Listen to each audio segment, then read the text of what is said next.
Joling's point, you force companies, social media companies and the like, to hand over this type of thing. Well, George Terwilliger is a former U.S. Deputy Attorney General. So, Attorney General, I'll ask you that. Can you tell a Google or Facebook or Twitter, hand it over, guys, we suspect there's some bad guys doing stuff on your site? Yes, Neil, probably. There's a legal basis for that.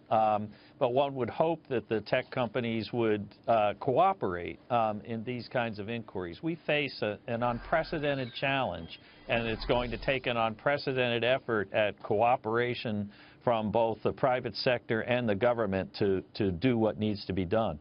You know what I didn't understand? Facebook's policy, I guess, on what it considers vile or threatening language is to shut down the guy from the site. So in the case of Syed Farouk, some of his crazy musings, prompted them to shut his page down, right?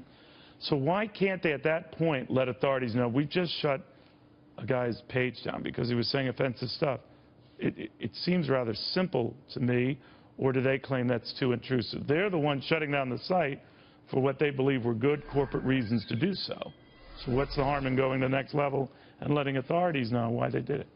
Well, I'm sure they have business concerns in terms of they are in a business to make money and sell products and services, and I'm sure that they have concerns. But again, this is an unprecedented challenge and is going to require rethinking a lot of those very kinds of issues.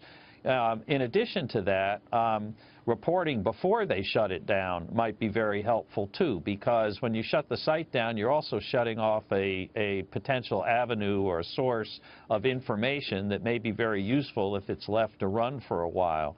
But, no, that's interesting, but you're playing Russian roulette there, right? I mean, if someone is musing crazy stuff about attacks and the jihad, and you're keeping the site up just to sort of track them down, you're also giving them time to do what they want to do. I guess a delicate balance.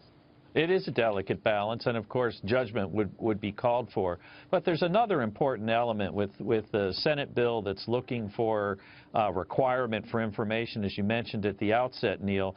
The one thing that I think we all need to understand is, we have these now well-known statements, if you see something, say something, right, and so forth.